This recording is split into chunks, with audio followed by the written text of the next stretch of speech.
What's up, everybody? We'll see who joins here in a moment.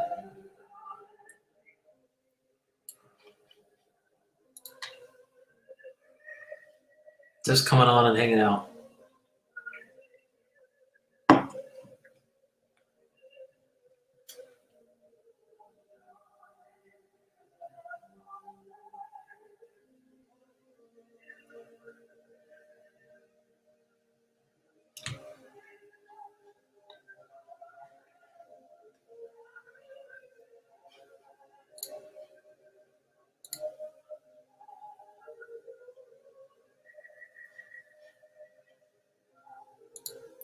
Well, I've already got a like. Jesse, what's up, buddy? Just listening to an old Giants Dodgers game. What are you up to?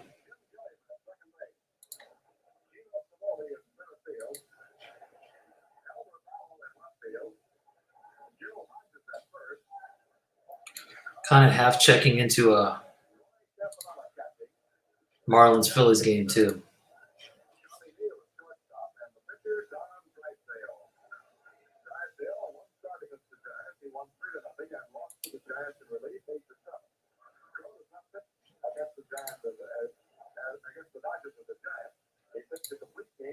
I'm going to look this game up. It's 1957 Dodgers Giants.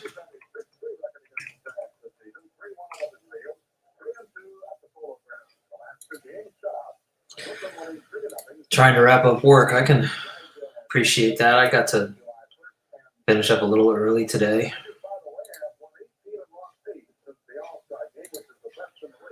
Let's see, this game was August 5th, 1957.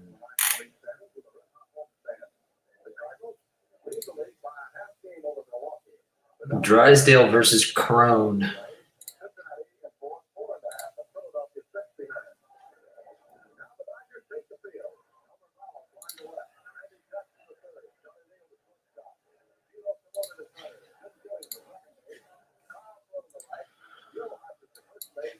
What's up, everybody? I'm going to put the StreamYard link in the comments. Anybody wants to pop in and have a chat, you're welcome to do so. Happy to talk cards, talk YouTube, talk baseball, whatever anybody's up for.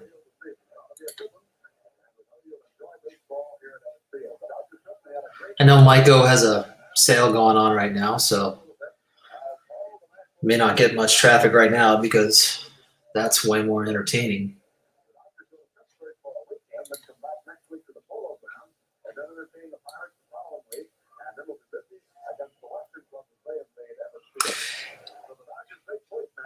KBO, hey, things are good, man. Things are good. How are you? Good to see you.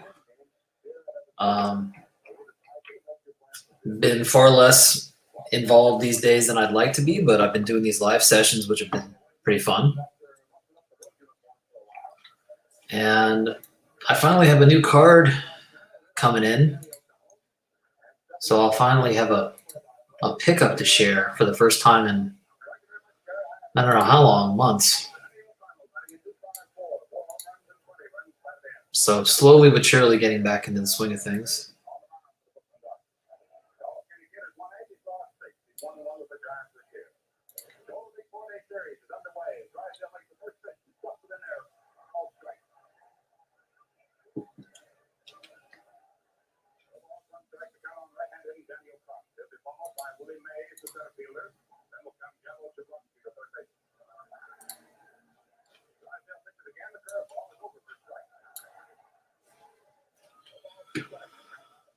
Yeah, well, I don't blame you, man. difficult times. Are you still collecting? You may, people may not be making videos as much, but doesn't mean we're not active. Are you getting anything lately?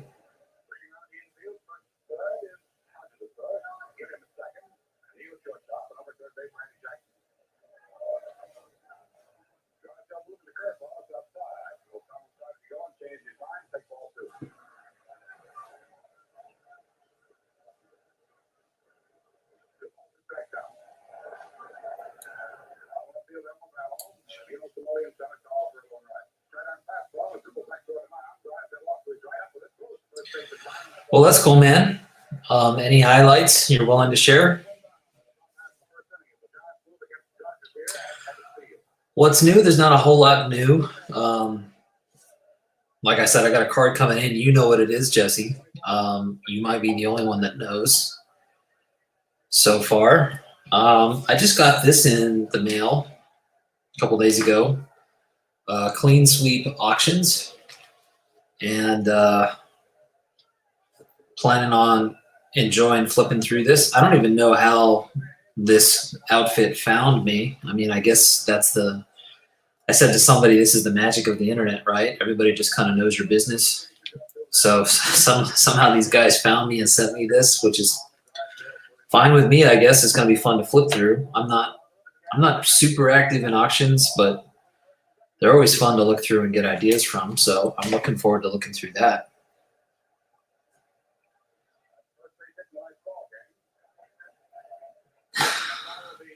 Hey, that's a great idea, man. You should not be in here, Josh. You should be enjoying that movie. That's awesome. I've been kind of in the back of my mind thinking I need to watch that movie again. It's been a while.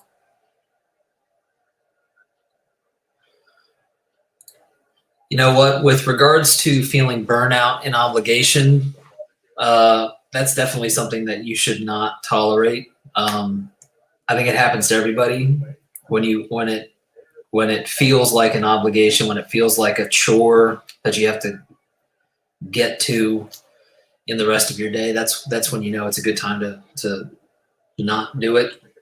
I don't really. I mean, I'm not making videos right now just because I don't have the time, and I haven't been really collecting a lot. I have enough time to do a live session, I guess. But a lot of the videos that I do will often take a little bit of extra time to put together. So I have not been as motivated, but I think that's going to change. You know, I've had a hectic few months here, and I'm looking forward to getting back into the swing of things if I can.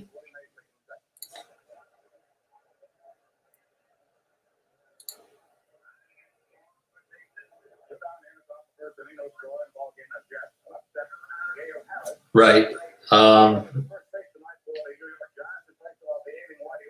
Yeah, that's a good question. I don't have any thoughts on that. I don't know if anybody else does. I'm sure there's a whole crazy backlog of stuff that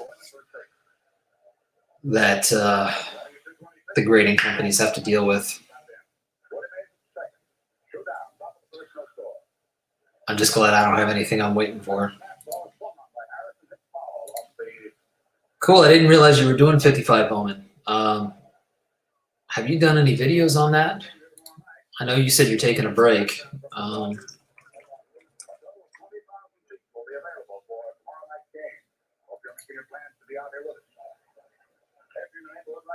You should definitely do one because the 55 Bowman set is very famously known for not getting much love, and I think it should get some. No, I do not. I have a few that are in my queue that I would definitely like to pick up at some time, but I have not picked up any. I kind of feel like there's stuff that I have in my queue where I know I like the card and I would definitely enjoy getting it, but I kind of have to be struck by something. Like something has to be like, oh man, I really am just excited to get that card. And I'm kind of waiting for that to happen with those 55 cards. I've got like 4 or 5 that I really would like to get. So one of these days.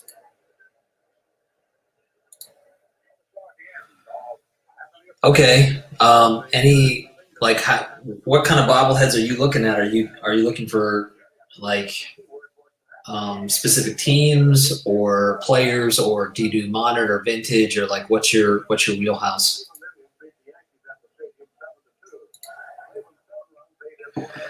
Yeah, right. Yeah, I don't think videos has anything to do with your interest in the hobby. I think we kind of associate it with the hobby so much because it's part of what we do. I mean, to me, the hobby has become synonymous with YouTube just because of knowing about the community, becoming a part of it, and making videos, right? So it's really hard to separate the two. But just because people aren't making videos doesn't mean they're not enjoying the hobby. It also doesn't mean that they're not enjoying other people's videos. It just means, for whatever reason, usually life stuff, they're not able to make as many videos. And that's okay. I mean, part of the wonderful thing about YouTube is just that if I didn't have YouTube, I wouldn't have anybody else to really enjoy talking about these cards with. My immediate family doesn't really care. My dad shows some interest, and some of my brothers might appreciate the hobby nature of it, but they're not really into it. My girlfriend doesn't really have any interest in it. She appreciates the value, but doesn't really care about the rest of it. So, to me, that's a huge part of YouTube, is just being able to connect with people that get it. That when I get a card, like, you all can appreciate it.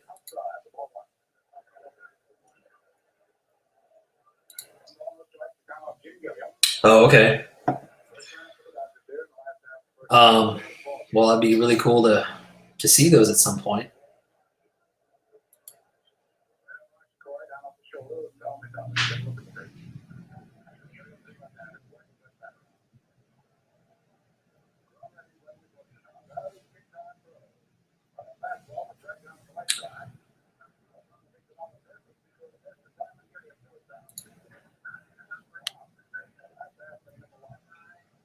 I hope that if I don't know if you all can hear the game in the background. I hope that's not too loud. It's a 57 Giants Dodgers game with let's see, Vin Scully, and I'm not sure who else is on the broadcast team at this point.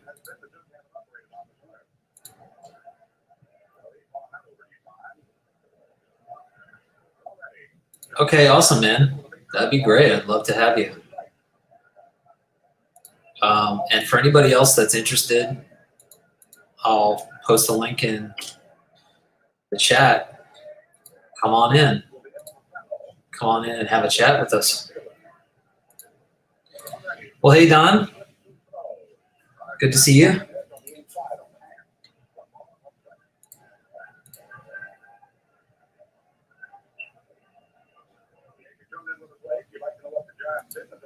I'm going to guess a lot of you are ducking into the room after Maiko's slab sale. I mean, I know it's still going on.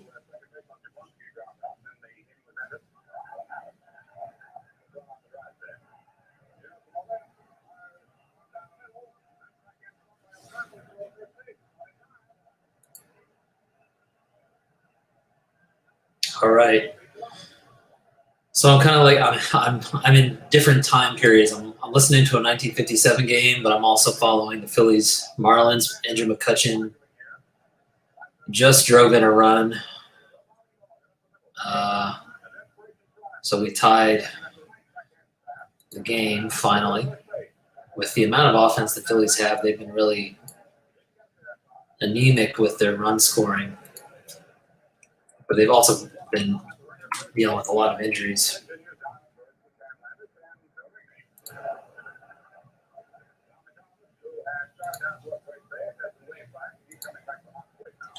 Don, what are you up to, man? What have you been collecting lately?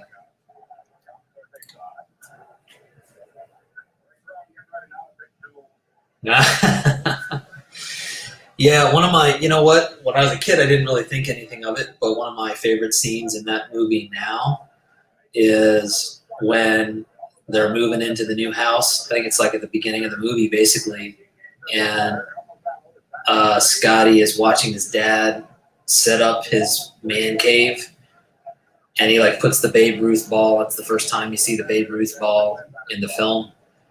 Like as a kid, it's like you don't really care about that scene. You just care about the Babe Ruth baseball. But now, as an adult, it's like, okay, I definitely see things a little bit more from the dad perspective, even though I myself am not a father yet. I appreciate, having the game on and like setting up the room.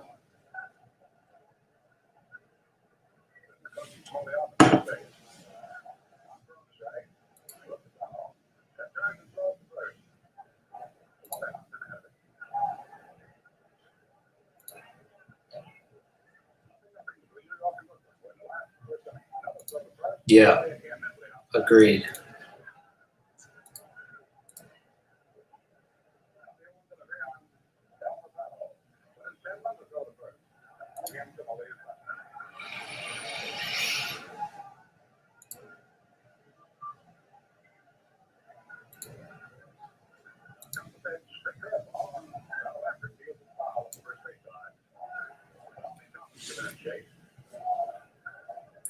Don, since you're in here, I showed this just a moment ago. I'm not sure if you were here when I did. I just got this in the mail. I'm curious if you've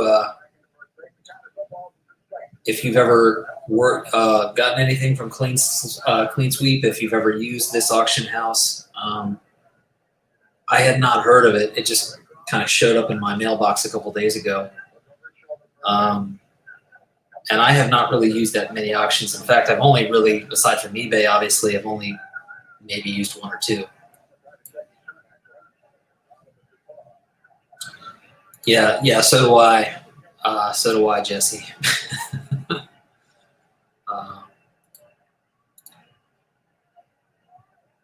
Oh, nice. Okay, cool. Well, hey, maybe today we'll hop on eBay again, and you'll end up purchasing something else. We'll see. Yeah, I'm enjoying your videos on the Negro League players, Don. Those are really fun. I don't think I got to comment on your Harry Simpson, but my as soon as I started watching the video, I was about to type in Suitcase Harry, but then I saw that you had found that information. Yeah, one of the things I enjoyed about the Bowman Color set was learning about all those guys, and Harry Simpson has a great card in that set. He was a pretty strong player in his day.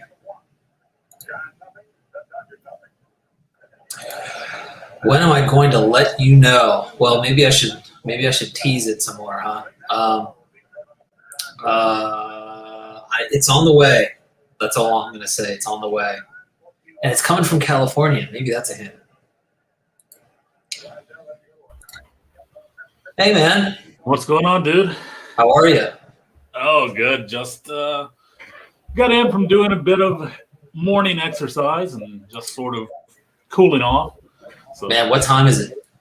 10:35. Okay. In the morning. So, and actually, normally I would be at work right now, but today's Buddha's birthday, so it's a holiday. Essentially, it's Christmas for Buddha. Gotcha. So today's Buddha's birthday, so it's a holiday here, so I'm actually off. So nice. So yeah, man. So how's everything going? I'm kind of like you. I haven't been like the bit that I've been doing has actually been some live streams, and a lot of them have actually been with other people like on their channel. Like I haven't been doing much of anything with mine. I've just kind of jumped in on other people's stuff. Just haven't felt it. Right. So yeah. Right. So, yeah. Is it like not having a particular project, or is it? Yeah. I mean, well, I tell you, a lot of it was kind of me just shifting gears. Yeah. So over the last I don't know 2 or 3 months, I kind of started like looking at things, and I was like, I just don't have a passion for this direction, so I'm going to go in a different direction. And basically what I mean by that is I went from a lot of always searching out like autographs of Cardinals and teams and stuff like that. And I just lost interest in it. Ended up, I sold a bunch of my Cardinals autographs. Wow. To fund other things like buying stuff for the 55 Bowman. Also, I've been collecting a lot of just base commons of like Cardinals players, things like that. Basically, it's kind of funny. I've actually sort of gone more of a commons and parallels route over an autographs route. Okay. Because I was like, why do I have 10 Bob Gibson autographs? I Right. need one. I Yeah. need one. That's it. Right. So pick my favorite one of the 10 and just sell the other 9. Sure. And that's what I've been doing, you know. Sure. So so I just had a friend message me today. He was like, "Yo, look at this Ozzie Smith autograph," and this is here locally in Korea. "Look at this Ozzie Smith autograph for sale. It's awesome." And I was like, "Dude," I was like, "Yeah, it's a great looking card." I'm like, "But I'm not interested." I was like, "That's just not what I'm going for these days." I'm like, I have 2 Ozzie Smith autographs. One was the very first autograph that I ever got. Very first Ozzie Smith autograph I ever got, and the other was like my favorite one of the others, things like that. So I've kind of gone into that direction where I'll keep like the first one that I ever got, and then Sure. one favorite. Yeah. So, you know, I and can sometimes, oh yeah, so sorry, and sometimes that one favorite is actually the first one I ever got. So Yeah. Well, I mean, that makes sense. It's like the one that got you excited about it, or, it's when you first started or whatever. I can right. appreciate that. I mean, I don't think there's anything wrong with changing direction. There was a period when I was finishing the color set where I kind of flirted with 54 Bowman. Right. And I was not at all going to go for the whole set, but I was kind of like, I like some of the cards. I'll get, some of them, maybe a few of the Hall of Famers, but also like just some of the commons that I liked. And for like a few weeks, I picked up a few of them. And this was like 2 or 3 years ago, so the prices were pretty reasonable. I haven't really looked at those cards in a while, but so I did it for a few weeks. I was like, okay, when they came in, I liked them. And then I was like, all right, I have those cards, but I'm not feeling it. Like, I appreciated them for the moment, but I almost forgot I had them. Right. And like if I feel like that, it's like, well, gosh, what? Like, there's nothing. There's no love lost. So I sold all that stuff, and I only had like 6 of them or 7 at the time. Right. So it wasn't that like I had really gone all in on it or anything, but. Right. No, exactly. And another thing that I've focused on a lot recently is what's up, Scott? Another thing that I focused on recently is like I've been on a big like KBO, like quote unquote rare KBO cards. And when I mean rare, when I say rare, I mean like the earlier, like the 90s, the late 90s and early 2000s KBO cards, because you almost never see them. So there was a period in KBO where from about, actually from like 2001 until like 2014, there was nothing produced KBO wise other than a few like, maybe some team issues or something like that, like little promotional things. So from 2001 until then, there was nothing. But from 2001 prior, like there wasn't a lot released, but there were a couple of like main company type releases, and that you don't find them. Like they rarely come up, and I've been focusing on my team collections of those and things like that. So, spending money on that.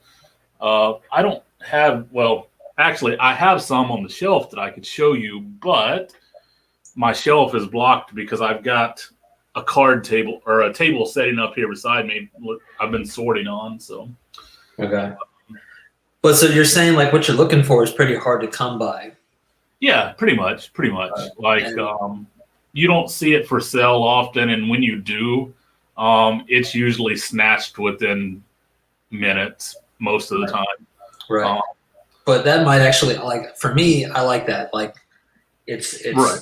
It's not just like I need to have the card. It's like I actually enjoy the hunt. And when you finally do get the card, the harder it is to come by, the more you appreciate it when you actually get it. Right. No, exactly. And so, been focusing a lot on KBO stuff. Been focusing a lot on my player collections, just commons. Like I said, just commons and base cards. and player runs, like, so for example, I might have let's say for example, I might have a tops player run of, Yadi Molina, maybe, okay, but I don't have his heritage player run. Sure. So I go ahead and start, and I do a heritage player run, and then I'm like, oh, okay, well, I don't have his Gypsy Queen player run, so I do a Gypsy Queen. I'm just kind of like doing that sort of thing. Right. Just with base stuff. I mean, if I get a parallel, great. If I don't, I'm cool with it. Right. So, Go I ahead. was going to say, so I was telling you earlier about, like, I've been buying like bobbleheads and things like that. So this right here, this is Lee Sun-Yup. So this is one that I picked up about $8 is what I paid for it. So he's actually the all-time home run leader in the KBO. So for example, like, here's the box. Like, I'm one of those people that I actually take stuff out of the box like this, and I put it up. I'll keep the box. But I like, I just don't think it looks that great sitting like in this box on the shelf.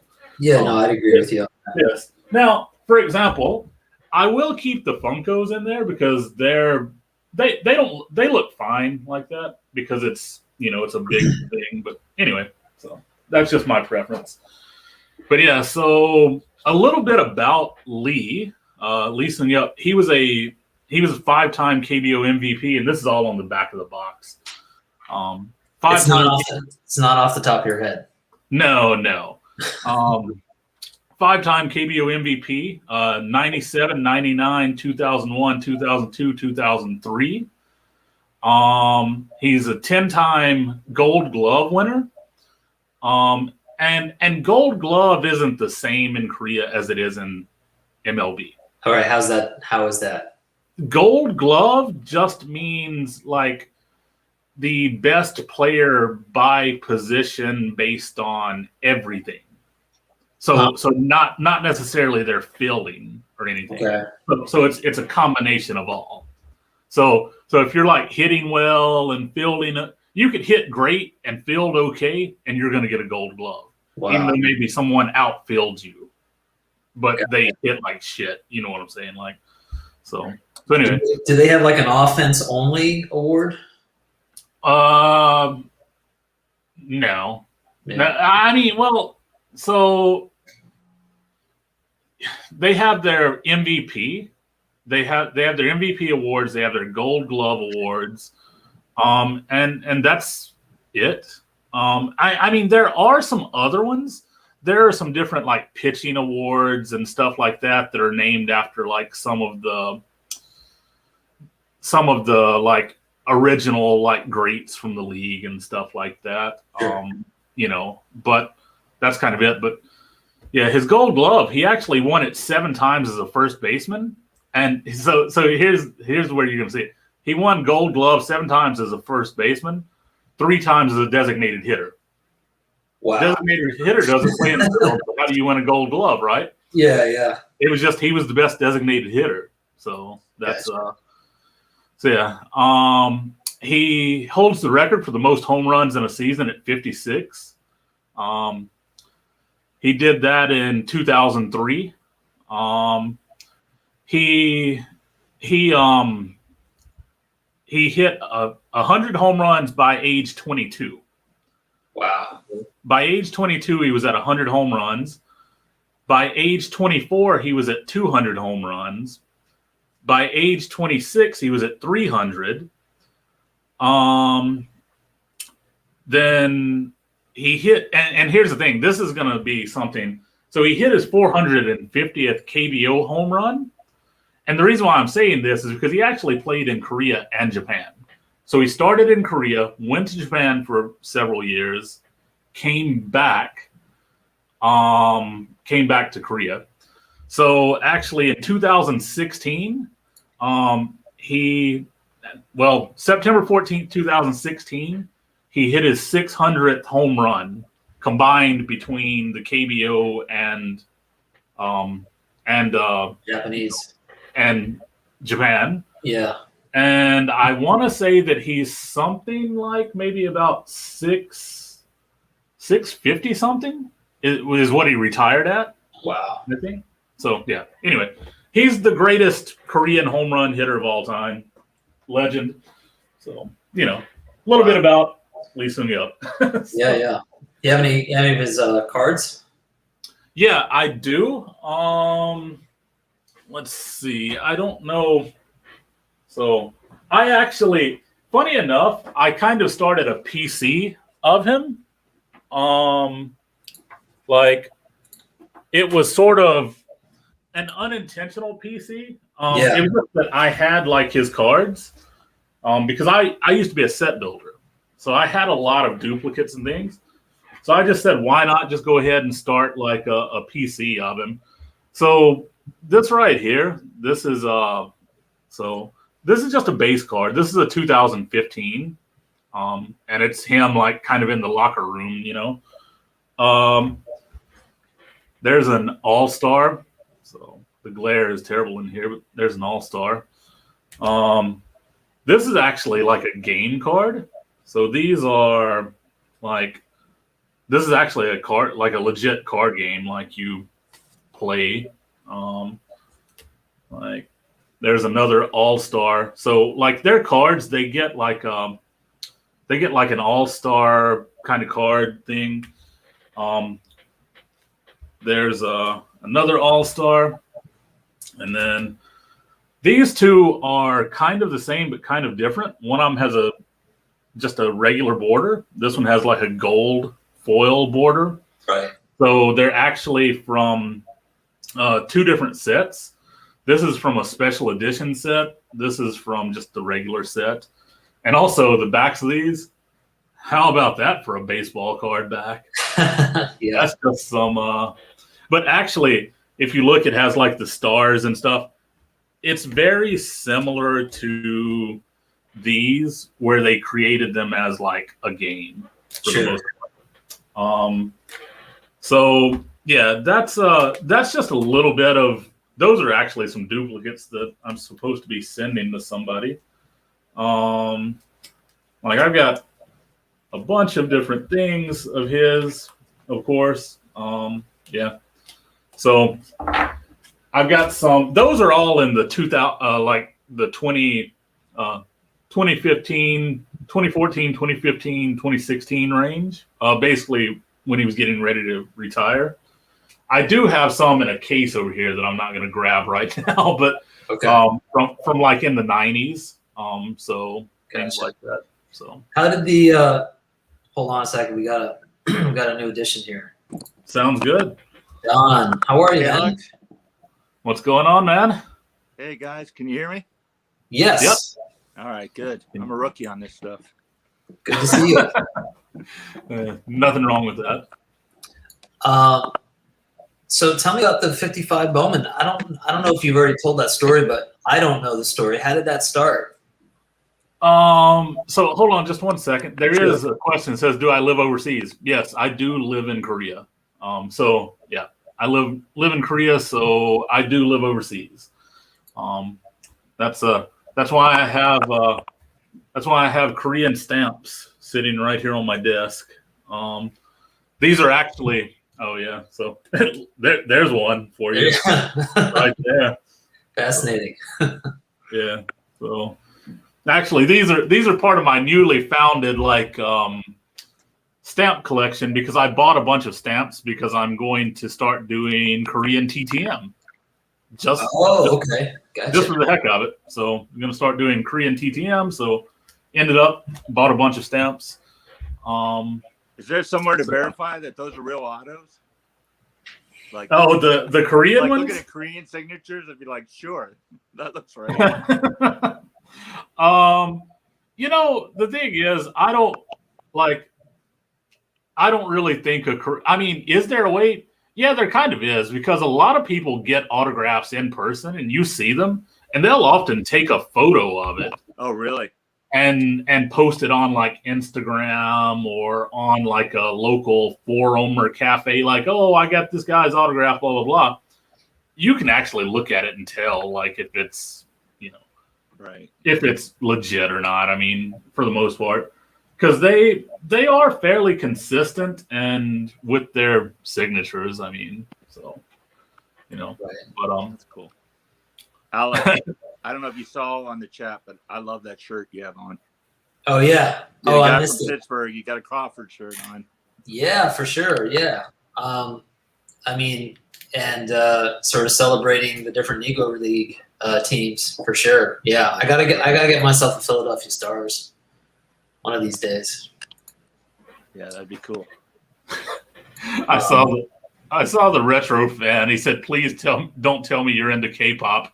No, I'm not into K-pop. Now here's the thing: there are a few songs that I do enjoy, but very few. Like very few. I do like the Korean rock. So there are some bands that are kind of like Korean.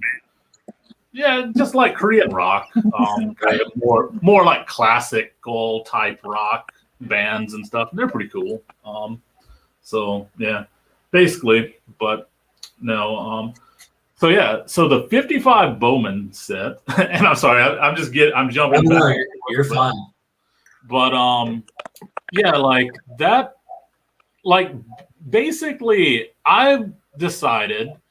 I was like, I want to build a set from the 50s, and I want to eventually build a set from the 60s, and I want to build a set from the 70s. I kind of want to do that. Cool. And I was like, I want to start in the 50s. And I settled on 55 Bowman because, number one, it's odd. A lot of people don't like it because they're like, oh, it's fucking ugly. They're like, the TV looking thing, and it's ugly and it's crappy and it doesn't have good rookies in it and this and that and whatever. I actually like it because the thing is, I like that it's odd looking. Yeah. I like that they were trying something different. Right. I also like the fact that it doesn't have any big what's going on, Stove the Loaf. But I also like that it doesn't have any big like rookies or anything in it because it makes it affordable. Right. I mean, like, yeah, don't get me wrong. I mean, like your Mickey Mantles, your Hank Aaron's, those types of things. Well, Don just Don does not like 55 Bowman. Yeah, no, exactly. So he must not like 55 Bowman. He's like, yeah, I don't like that. But no, like your Mays, your Aarons, your Mantles, your stuff like that. Yeah, they're going to be expensive. Those are the ones that I don't have right now. Like in terms of the Hall of Famers, I've got basically all of the Hall of Famers minus like the big ones. I got the Hall of Famers that you can get for like $5, right? So, yeah. So, well, I'll say this. I like that set. I mean, it's hard not to get caught up in the whole TV thing, right? But when you look past that, which is like next to impossible to do, there are some really awesome cards in terms of the photography of that set. Right. That, like, I don't think people talk about, like Don Newcomb, Yogi Berra, Al Kaline, right? Hank Aaron, Willie Mays. All those cards are really beautiful. Right. Really cool shots of those players. Yep.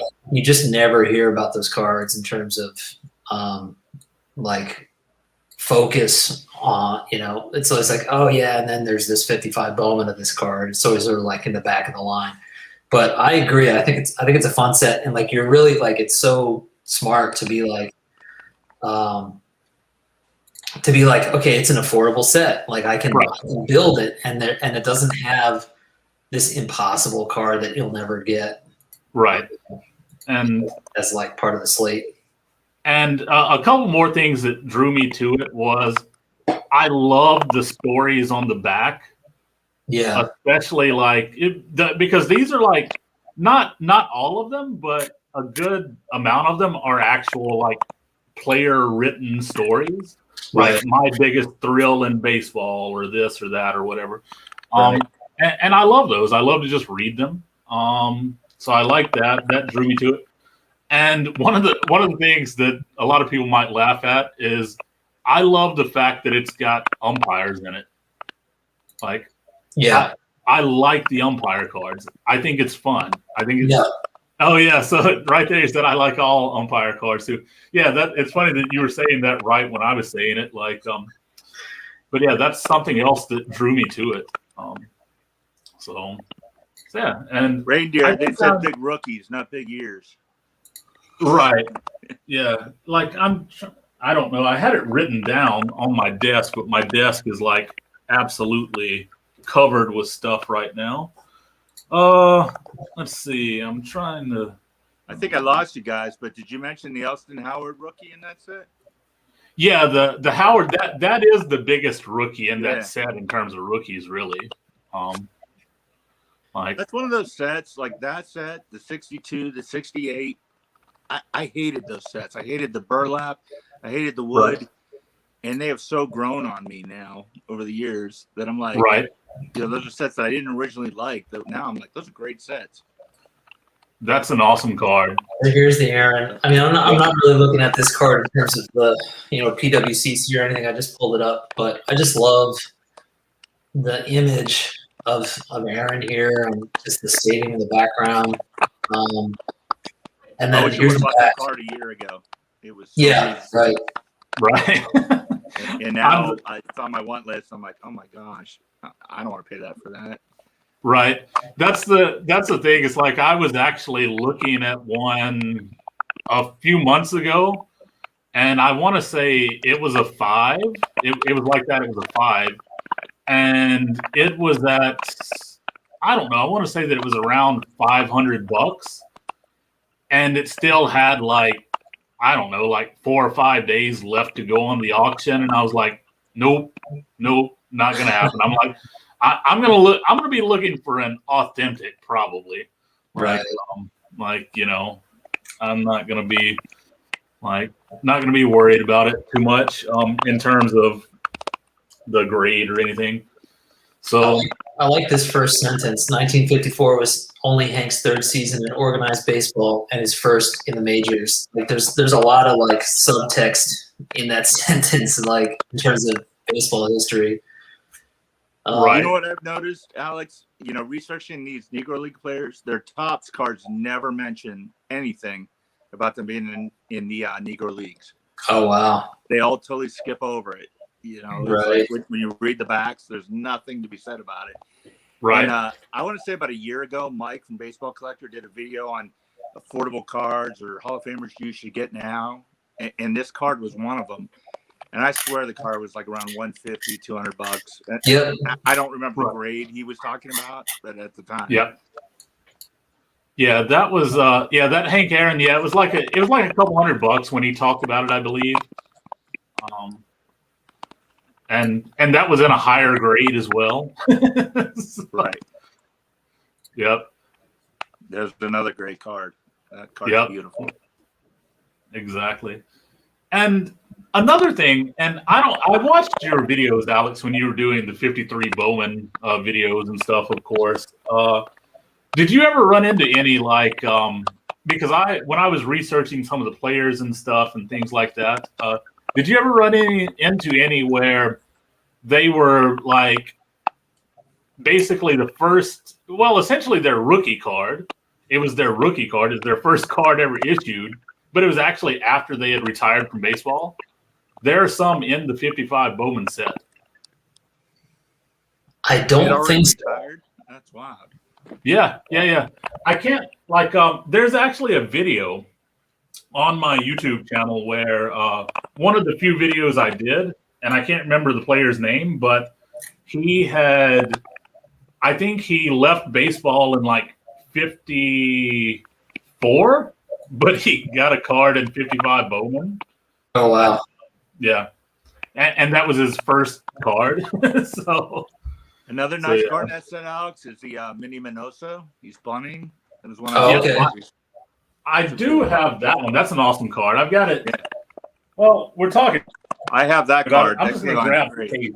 This card is amazing. Yeah, check this out. See the shadow of the screen here. like on the actual photographs and like the lights. It's like this is a great card. Like I just really, bought that card for about $60, and I don't remember. oh, that's the range great. that I got See, it. I mean, I was like, there's are you some kidding me? So, it's a beautiful card. Yeah. so yeah, the K line, I actually bought it for $20, Wow. and I'll tell you how and why. Because you it bought had- it 4 years ago. No, it actually because it's going to grade a 1. It looks really nice, but it has like a speck of paper loss on the back, There it is. Okay. and I'm kind of like, I don't really care. That's totally fine by me. There's the Campy right there. Oh, cool. Here, hold on a sec. Yeah. Stop my share. Here you go. Cool. So yeah, so that's and it's a 2, but hey, I'm cool with that. Like I don't, Are you doing everything graded, or like do you have a strategy? What's going on? So I was actually going to do it all graded, but then I ended up changing and just deciding that I'm just going to do a combination. Yeah. And I'm going to do a combination, and potentially down the road, I might get them graded. Like, so here, this dude right here, Bob Hall, on the Pirates, Bob Hall. Look him up. I want to say that he ended his career in 54, I believe. And he only had a career of like a year or two, and but he had a 55 Bowman, and that's his first card. There's the mini Minoso right there. Nice. Yeah, I agree with both of you. That's a great card, the Minoso. Yep. I mean, how often do you see a really cool bunting card? Not Right. No, exactly. And then, okay, here's some of my favorites, like this, Stan Lepeta. Oh yeah. Like, I love the old catcher cards like this. They're awesome. Like, I'm digging through there, and like as I'm digging through, I'm like, oh, that's a Paul Goldschmidt. That's not that's yeah. So I think I'm at the end of that. How many cards are in that set altogether? 320 total. Okay, all right. So that's a project. And well, it's and more than see, I thought that were in it. and that was another reason why I wanted to go with this set. I didn't want to go with a huge set, but I also didn't want to go with a small set. I kind of wanted to go something in between. Alex, how many are in the 53 Bowman set? Take care, Mark. 160. That's it. Wow. Yeah. But Dell Crandall, he's just like, yo, throw it right here, boys. Throw it right here. It's like, Yeah. give me that ball. And watch the nails. Exactly. I don't know what the deal is with his other hand there. Right.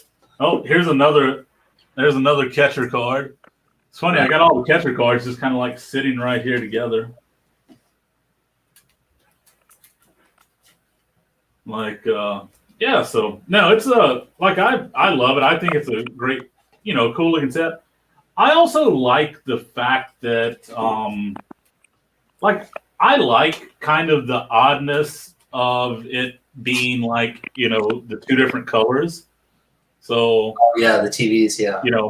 like these right here are your lower numbered ones, and then these are your higher numbered ones. And when I say lower numbered, I mean it's like I want to say that they changed the color at like 70, card number 75 or something like that. Why? I don't know. But they did. So, but yeah, that's some of the just some of the stuff that I have here. But Hey, Don, do you happen to have your Indians card nearby? Yeah, I have it right next to me, actually. oh, Oh, sweet. That's awesome. Wow. You know, that's this great is shape. the only team card I have besides, cards from when I was a kid. and I bought this specifically because of Satchel Paige being in it or on it, Right. which he's right there. You can see him. You got Larry Doby behind him, Right. and then way over here is Bob Feller, and I'm sure Lou Bedreau and Early Wynn are in here somewhere. Yeah, Early Wyn's right next to Yeah. Satchel. Right. So actually, when I said this on your video, I had seen this card before. It was one I wanted, and was not planning on buying it that night.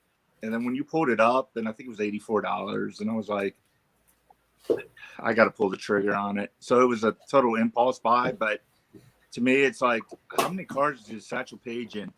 You know, and yeah, Scott, I knew you'd like this. Scott, There's my Indian there's cards. an incredible roster of players on that team. Yeah. I mean, I have like what, 5 Hall of Famers on Yeah. here, Right. you know? And so it's one of the postcards. I'm laughing. I have another card here. 'Cause Okay. I never knew how big all these cards were. Like I just picked Oh this yeah.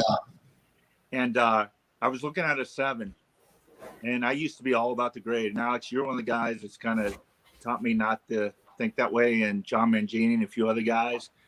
And I'm like, this 6 looks so much better than that 7, and it's $50 less. Right. And you know, I'm not looking to collect this set. I'm not really into these big cards, which, you know, both of these are. Right. But they're still great to have in your collection, especially for a Pirate fan like me to have this Clemente. And I'm like, why would I spend $50, $60 more for this? Like, I you know, I have a few things on the registry, but that's from years ago. And I did it more as a catalog because I have a lot of SGC cards. So for me, you know, it doesn't work anyways. But it's just like that card looks so much better than the 7. Right. Right. So Yeah. I'm really happy to add that. Sometimes I feel like there are cards where it's like, okay, look, to me, if it's like a top 5 card or a top 10 card that I really want, I'm willing to drop a little bit more money if it's hard to come by in the condition that I'm looking for.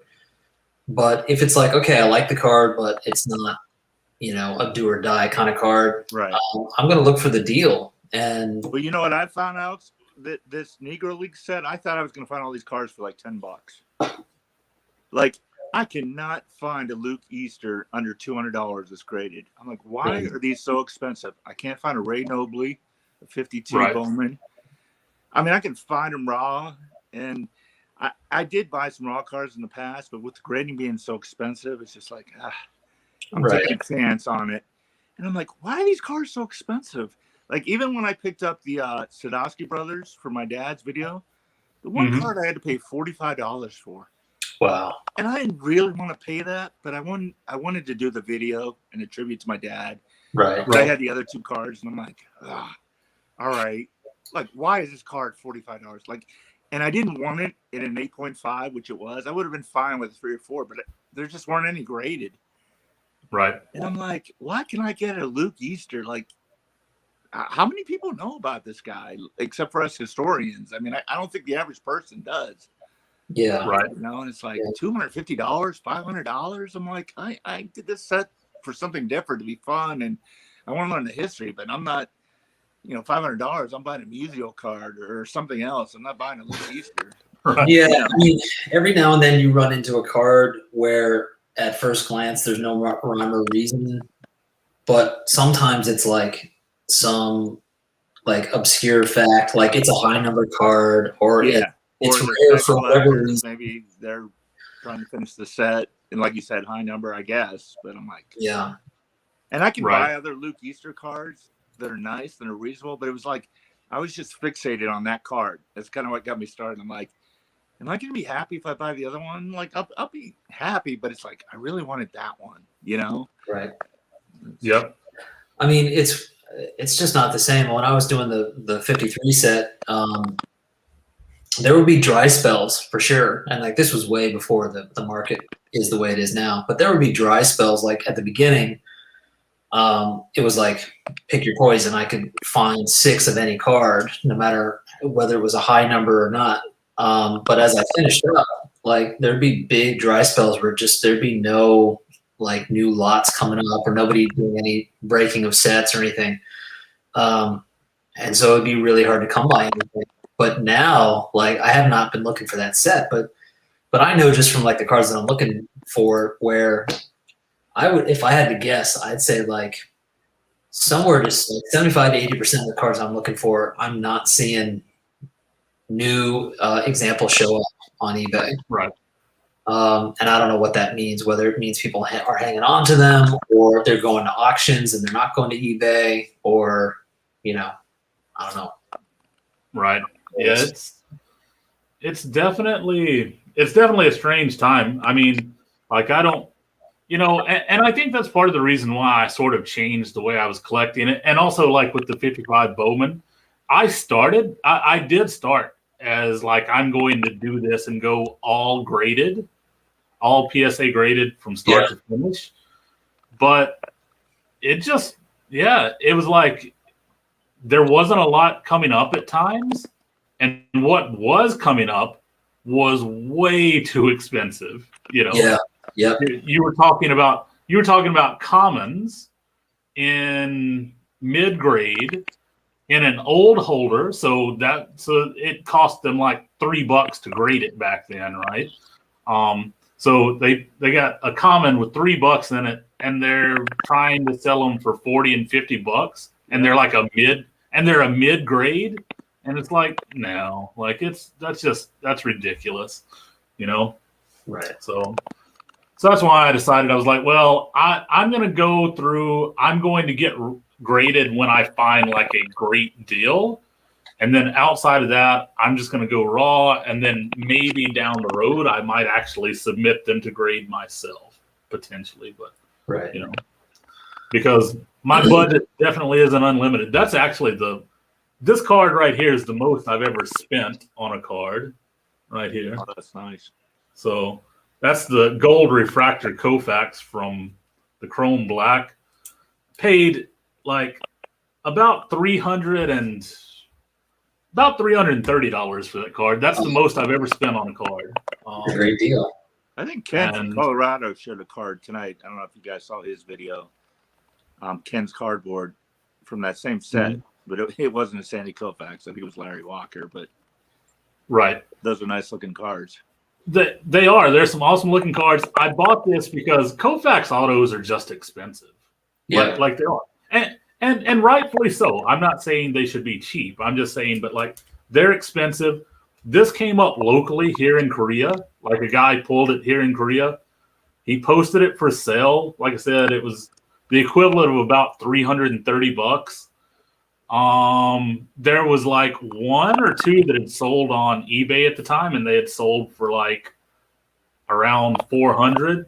And I was like, all right, yeah, cool, I'll take it. So, and it's numbered to 50, so it's not like there are a ton of them. So I like this description. Too many people have discovered our hangout. Yeah, right. Right. Well, that's another thing too. It's like, so I've been, you know, I was out of collecting from 2000.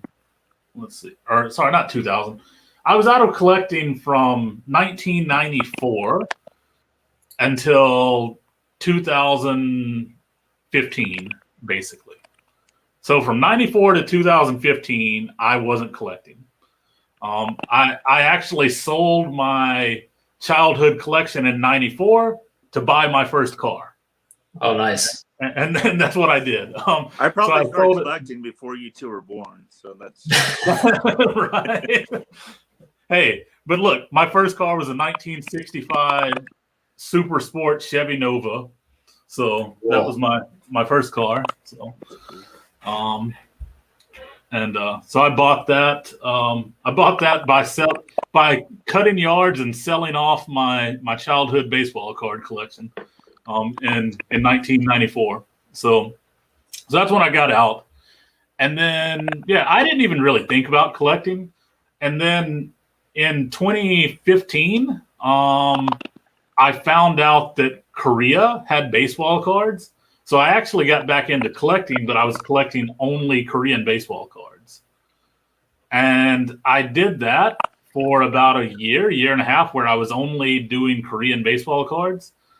And then probably around the end of 2016, I was getting tired of Korean baseball cards because they weren't releasing a lot. Like, there weren't a lot of cards. Like, Korean baseball card sets are generally only they were often only like 100 to 200 cards per set because it's a small league. And you'd only get like maybe 1 or 2 main releases per year. And then maybe some kind of other little cheap game release or something. But so I was like, well, I need to supplement that. So I got back into MLB. I guess it was probably around it was the end of 2016 when I got back into MLB and bought like a couple of boxes. But I didn't get really serious back in MLB until about 2018. And that's when I started buying a lot more. So, and as a result, I started going back and buying vintage because, well, on top of everything, because vintage was something that I always wanted as a kid. Yeah. But I could never get. Sure. Never got it because where I grew up at, I'm from Mississippi originally. Like, we didn't have card shops. Right. Like, our card shop was, the grocery store. And it was like whatever Topps wax box they had sitting beside the cash register. That was your card shop. Right. You would have to actually drive hours to like a flea market or something and hope that there were some cards there, kind of thing. And, you're not going to talk your parents in, hey, mom, dad, like, let's drive 2 hours over to this flea market and like hopefully find some baseball cards now. George, you and I are probably like part of the last generation that grew up in that time period where like you had to like struggle to find something. Now we're spoiled with, right, being able to get whatever you want shipped to your house. Right. So like that, I definitely get that as being like a motivator to like get into the hobby. Right. Well, Alex, I mentioned this in my video about my dad, but I was talking to my uncle about buying some of the cards of the Sadowski brothers. He was just thrown for a loop or amazed that you could still purchase cards that came out in the 50s and 60s. Right. He was like, you seriously bought cards? Like, where did you find those? No idea about eBay or the collection or right. the flea markets. Like, just thought those cards were burned forever. Right, which is kind of awesome because that's probably what, I don't know, like there's a purity to that I don't think exists anymore, right? Like we all open up baseball card packs now with like gloves on and we're ready to send it to PSA or SGC and like right. Those kids like just opened up cards and like played with them, Well, that's what we did.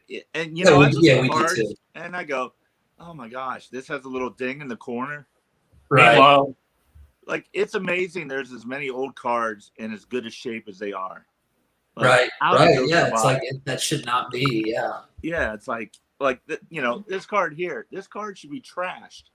Right. Like, who saved this card in this condition? Right. And I'm like, oh, it's a 6. I'm like, oh my God. Like, if I had this as a kid, it'd have creases all through it. It'd be bent up. Like, I don't have one card from my childhood that looks this good. Yeah. This one here has definitely been thumbtacked up to the board. It's got like a couple of thumbtack holes. They decided to write that he was a pitcher for the Cardinals on there. Yeah, you got to do that when you're a kid, right? You got to catalog everything and. All my cards as a kid have a D on the back, so my brother wouldn't take them. Right? They did. I initialed them. I was like, "You're not getting these. They're mine." Right. Speaking of vintage and cards and stuff like that, like seriously, people like exhibits like this are freaking awesome. Yeah. And dirt cheap. Dirt freaking cheap. Yeah. And they're awesome. Speaking of exhibits, how do you guys know? Like, this card, for example, says 1947 through 1966, 1948. Like, what year is this card?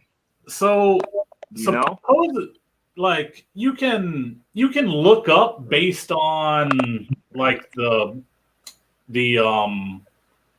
well, there are a few things you can look up based on like how they wrote where it's printed, like Yeah. the printing. Like this So, is like, 1948 this one Road says- Champions. But All of these say made in the USA. I think some of them say like maybe printed in the USA. Some of them have like made in USA with no periods. Some of them have made in USA with periods. this It's is made things in like that. USA, That's how but I you can. can't tell if it has a period or not. Yeah. It says an exhibit card. Cleveland Indians 1948 Road Champions made in USA. Right. But so is it And- in 1948 or was it made in 1966 showing the 48 team? I have no idea. Right, Yeah. right. Like I just read I read about it. Like there was some guy that actually did kind of like an online blog. It might have been like pre-war. I think it was pre-war cards like blog or website or Oh, something. yeah, that's a great resource. He talked about like how to identify or how to potentially identify the exhibits based on like the different like how they were marked at the bottom. Okay. And then some of them like this is called like a salutations because it says yours truly. Right. So that like different ones depending on like if they're like a salutations or a regular one or it's Alex put up the pre-war cards. I'm pretty sure that's where I saw that about. And I don't remember it, but I do remember reading about how to kind of identify roughly the time period. Yeah, I'll have to check that out because, I mean, it doesn't really matter to me. I just love the card, and it actually looks more like a postcard than a It's card. kind of fun. It's kind of fun to kind of dig into it and do the research on figure it out. Right. Yeah, and another thing, well, since we're talking about that, like these right here, the Jays Publishing. Kurt Flood. So yes. So the Jays Publishing, like it has to do with kind of like the type and stuff because like I think this is maybe a 60. I can't remember. I actually have it cataloged, but I can't remember offhand, and I don't have anything marking what it is. I think this is like a 64 maybe, but they use like the same picture on multiple years across multiple years. Yeah, It's because funny that you shared Kurt Flood because I've actually been looking into his cards, even though I'm mostly a Hall of Famer card and I've branched into Negro Leagues. I'm looking at guys that had an impact on baseball or importance in the history, and Kurt Flood definitely did. I'm like, I need to get a Kurt Flood card in my collection. And it's funny. I was just looking at those today, actually. I have, well, I'm a Cardinals fan, so I do like I have his player run, like his top player run.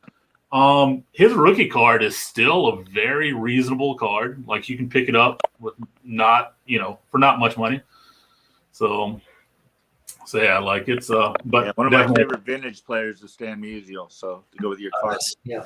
Oh yeah. But I'm from Pittsburgh and so is he. So I have that connection with him that still pisses me off that the Pirates didn't sign him. But I can't remember, Don, do you have Stan's rookie? I don't have his rookie. Yeah, the oldest one I have is the 52. And then I have his 53 Bowman. I have all his tops. Mm-hmm. I don't have the Leaf or the what's the other one? The not the black and white one, the one where he's swinging, the yellow background. I think it's the 49. Oh, that's 49. Yeah. But his Red Heart that I just got is that's a beautiful my top card. 3 cards in my collection. I love that card. Yeah, and you got a good one as I recall. Like that's a card that I did. I got it in a 4 and off center a lot for that card, and it wasn't cheap, but it was for the grade. It was a lot cheaper than other ones I've seen, and that card is so off centered most of the time, and most of the good ones are just way up there in price. And right. But, definitely Stan Musial. Like of course I collect him as well. I'm digging quickly. I'll show you my oldest. Oh, there's a speaking of 62s, there's a 62 mantle right there. That's Cool. a part of my MVP project that I'm working on. Oh, there's the 63 Koufax. 66. Yeah, I'll go head to head with Clemente. you in some of my museos. Yeah, well, so actually, This is my What oldest one right here. Oh yeah, I like that card. I know exactly what you're talking about, Don, with like the sort of giant backyard Yeah, plastic remember the red bat. plastic bats when you were a kid? right? That's what that reminds me of. Yeah. No, it's gonna remind me of that too. Thanks. So there's my oldest mutual right there. So the 51 Burke Burke Ross. Ross. Burke Ross, yeah. That's such a weird set. I feel like that set is either hit or miss, but some of them are great. Alex, Right. you know, this is up your alley, but this took me a long time to find a decent one of these at a good Yeah. price.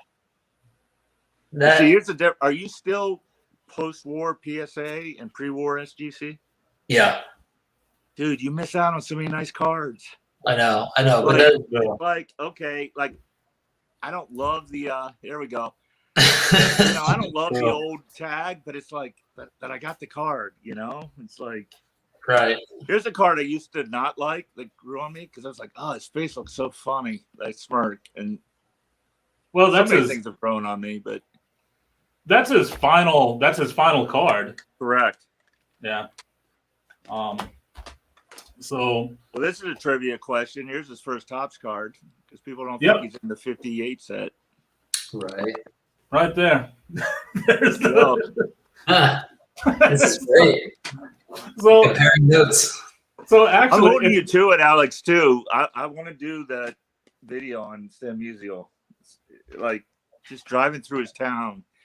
Oh yeah. Sam Let's do Musial it. and Ken Griffey Jr. were born on the same day, 80 years apart. You know, and they're from the same town. And Ken Griffey Sr.'s grandfather went to high school with Musial. It's crazy. Yeah. right. That's an awesome card right there. Yeah, that's one I've been looking at, too, that I haven't picked Yeah. up. Yeah, so That's a and great then card. actually a lot of my so here's the thing. A lot of my cards are actually in the US right now because Oh. like I buy stuff and then I get it shipped over. So I've got a lot of stuff that I don't even have here right now. Yeah, all my cards are in the U.S. too. That's Oh, what there it is is. right there. Yeah, the Red Heart. Yeah. Oh, I love this card. I bought that's it a in great Reynoso. card. What's that? I said that's a great card. I don't have one. I want one. And they have gone like outrageously expensive recently. They have. So I got a pretty good deal on this one. That's why, and I'm so fortunate. And like I said, I spent a little more, but sometimes it's like, you know, I would get rid of 90% of my collection to keep this one. right. It's worth So it. I want to say that Red Heart, like a year ago. Well, it was more than a year ago. It was pre-pandemic. I had seen one, and it was in really good condition, really nice. And the guy was wanting, it was something like $90 for it. And I was like, I don't know. I'm like, I don't really want to. I'm like, I was seriously, I was like, I didn't want to spend that. Now, hundreds and hundreds and hundreds. I'm like, Yeah. I should have bought it. So anyway, I can't believe it was $90 a year ago. That's crazy. well, it was actually, I said a year ago, it was actually in 20, Okay, even 2 or 3 years ago, but still. Yeah. 2019, early 2019, I think is when I saw it. So yeah.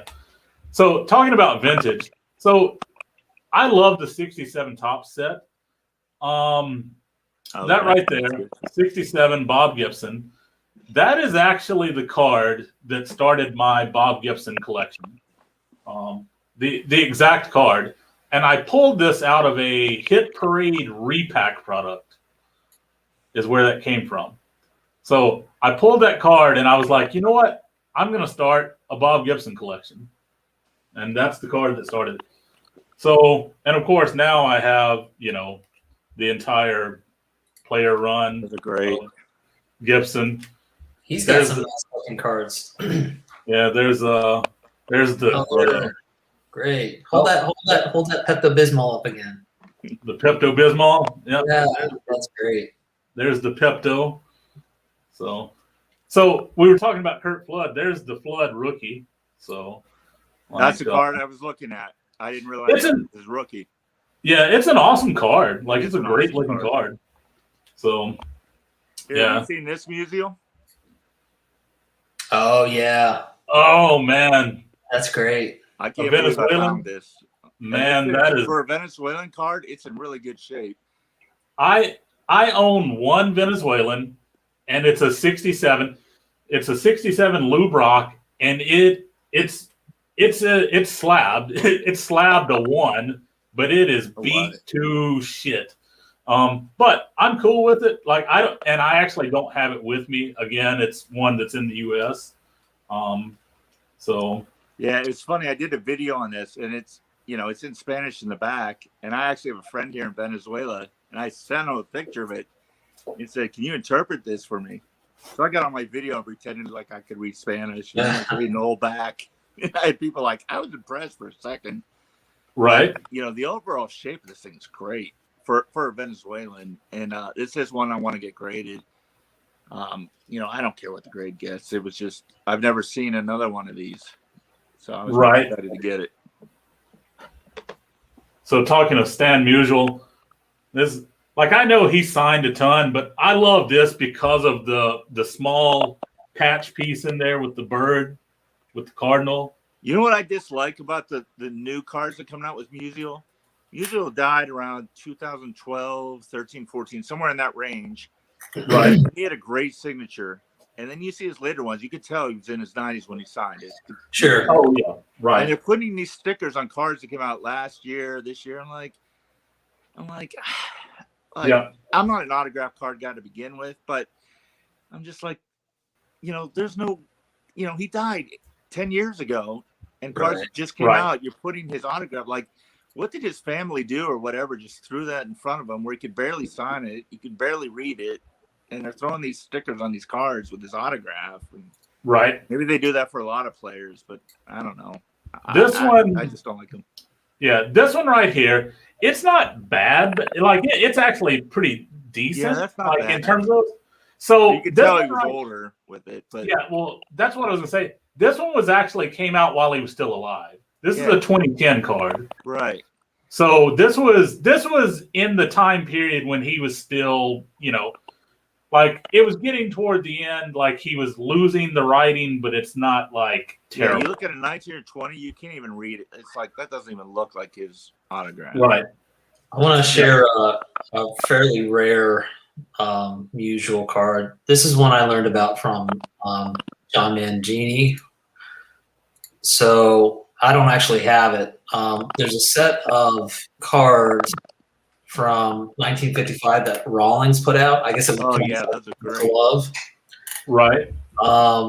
And so there's I guess there's 4 or 5. The one that I like the most is this one where he's in like the batting circle. They came out in a box, Alex. I don't know if they were baseballs or basketballs, and you'd cut them out. Right. Yeah, you can see the back is just Yeah, They're like, usually authentic, yeah, like that one is. Right. Yeah, I agree. That's a great card. just really That- cool. yeah. I like the sort of black and white with the kind of pale blue. It looks great. Right. Those are awesome, man. Like Yeah, I don't have I any love of it. them either. They're on my want list now. Yeah, I've got. Oh, yeah, I've got. I just basically. These days, yeah, I've focused a lot more on player collection type stuff. Trying to pick up slightly more unique stuff a lot of the time. And when I say unique, I mean in terms of like some of the vintage stuff, like some of the oddball things and stuff. So, and See you guys. If I missed you, sorry, but thanks for stopping in. Some of these guys yeah, are man. checking out. Yeah, I hear what you're saying. Yeah, it's like these days you got to pivot and kind of shift gears and try to keep the interest alive. Because it's hard. It's hard to find good deals when for certain cards. But I mean, somebody earlier was like asking about like where can I find good deals? It's like it all depends on what you're looking for, obviously. If you're looking for good deals on mantle cards, you're going to have to look for a while, and you may not find anything. But there are deals out there for sure. I mean, Oh yeah. you just gotta kind of ask yourself what your focus is, and you've got to be patient for sure. There's So still a we- lot of great Hall of Famers. I mean, they're not the Mays, the Musials, the Mantle Clementes, but you look at early wins or Robin Roberts or some of those other guys. If you're into Hall of Fame guys, you can still find. I found a Pee Wee Reese that I haven't got yet. It was I want to say a 50 that I got a really good deal on. Like, Right. Obviously the main guys are going to be expensive and pricey. Right. So There's still Hall of Famers you can get for around $100. right. And there was the question about where can I find a cheap mantle? Nowhere. Yes and no. Like yes and no. This right here. Yeah. Like these The are oddball stuff, right? yeah. I love this card and I think it's a great card. It's the Topps game card, but you can pick these up relatively cheap, which is actually a pretty cool, especially for somebody. This is actually the first the first mantle I ever bought was this, because I think I paid like $30 for it. Right. I think. It's still a Like, 50-year-old card. Yeah. Yeah. It's So, I think I paid $30 graded already, So, hey. And you know what else? Like, I'll say this. If you're not careful, like, it's so easy to go after the cards that are famous, right? Like, Right. you can go, like, for example, like, you can go on Instagram and or Facebook or YouTube, and if you look at somebody's collection, that collection might tick off all the boxes of like all the big cards, the 53 mantle and so on. And I'm not saying that like that's a bad thing. Like anybody would love to have those cards, but it's also fun to kind of like think outside the box and say like, okay, what other cool cards are there out there that like I haven't even seen before? I mean, I've been on YouTube now for 4 or 5 years. I don't even know anymore. And I feel like I've seen a lot because I follow a lot of different people. But I am still, like, on a regular basis being introduced to cards that it's like, whoa, how have I not seen that card before? Alex, I love that. last week, guys, rattling off cards that you put up. Yeah. Never heard of that. Right. And, Right. not to keep going back to this card, I saw this on a blog when someone said, hey, what are some great Satchel Paige cards? Is it Satchel Paige's greatest card or really his card? No, but I've got a card with Satchel Paige on it now Yeah. that I didn't know about. That was not expensive. That's definitely a different card there, George. There you go. These are the Chinese Professional Baseball League cheerleaders. Wow. That's definitely missing from America. Yeah.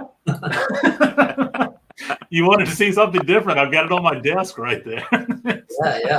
Yeah. But I mean, there's a lot of stuff and I kind of try to do that. I've got a big list of stuff, and I've definitely got like, the classic everybody wants kind of wish list cards on my list. But I've also got like super obscure cards that I just find interesting either because of the player, the history, or just I like the design. Alex, what's that one card you shared with me? It's a guy running to first base. I guess it's not even a card. It's pretty big. It's a Oh, really yeah. big card. Yeah, I've definitely. never heard of those until you texted me that picture of it. Yeah, for sure. Let me see if I can. Yeah, I know where it is. Hold on. Yeah, it's like dig around, little show and tell time, dig around, Right. pull things out. That's- It's not organized. I couldn't even find half of my stuff. But well, yeah, I'm somewhat organized. It's just I can't always get to stuff. right. Yes, that's it. That is awesome. Yeah. Yeah, that's a great card. I couldn't even tell you what card that is. My explanation, but that's another thing. When you sent the text, I thought, oh, that's a baseball card. But then you see it, and it's pretty large. Yeah, right here. So here's for size difference. Right. Right. It's pretty much a postcard. Very And this is 1936 R312. They're also called pastels. And these two guys, they have you can look them up. They don't have particularly amazing careers, but I just like the image. It's just a beautiful the artwork on of the history. Yeah. Are those fairly reasonable? I mean, I'm not asking you what you paid, but are they? Yeah, no, like it was like I did not hesitate in terms of pulling the trigger on it. Okay. Yeah, it was not like okay, I got to think about this. It was not unreasonable at all. Right. Like honestly, I think it was like $75 or something, which is not nothing, but like right for a piece like that from 1936, yeah. Yeah. Yep. No, like, yeah, that's the thing. It's like you can find things like that. It's like, yeah, they're definitely not cheap, but they're also within reason, right? Right. And that's the thing, like I don't buy very much. So right. Like, for me, $75, like that might be as much as I spend for 2 or 3 months. Right. So it's not like a huge burden for me. That's also something that I've kind of gone more into that way of collecting, because I used to rip a lot. I used to rip a lot of product, used to open. With the prices, I don't open. So now the money that I would be spending opening, for example, like I showed the Koufax that I said that I paid like roughly $330 for, most I've ever spent on a card. Okay. Right. Had I been in my ripping phase back, a year or two ago, I wouldn't have bought that because I wouldn't have had the money. But because I'm not in that ripping phase, it's like, yeah, $300, that's a lot, but that's only like one hobby box. The other thing is you might have been ripping 10 times that price looking for that card. Right. And never get it. You just get a bunch of commons that aren't worth anything after you've opened them, when you could have spent half of that and bought the card that you wanted. Right. And that's the thing. It's like, it's like because I cut back on opening product, it basically freed me up to buy things like that. Right. Like I bought, now don't get me wrong, I have ripped, because I love Flagship and different things like that. I ripped I don't know, probably $200 worth of retail product, like Flagship retail, that I bought. But, outside of that, but speaking of that, so I bought a Yachty Molina Clear, which is a hobby exclusive 2021. It's the number to 10. I bought it this week, actually, I say this week, bought it on Friday, I guess, of last week. And the guy shipped it on Monday because I bought it Friday night. I paid about $90 for it. Normally I would be like, I always found it hard to spend more than about 10 or $20 on a card. Now I've found myself spending more on cards, but it's also because, like I said, I'm not ripping open boxes. Yeah. And in addition to that, like that Molina, because it's a numbered to 10 card, there's only been one sold. Like that's all you can find sold is one. And it sold for $150. I paid about $85 or $90 for it, graded already. Like the other one was sold raw as well. This one's already graded PSA. Dude had to have lost money because he had to have opened it, sent it to PSA at like one of the expensive service levels, got it back, and then sold it for like $90. I'm guessing, and it's a 9. Like it's a 9. It's not a gem. I'm guessing that he wanted it gemmed. It didn't come back gemmed, and now he's like, well, I'm just going to lose money. And it's like, so anyway, but hey, that's my gain, right? Because I actually I'm like, okay, I collect him. I player collect him. So, hey, I'll take it. For sure. All right, guys. Probably time to call it quits.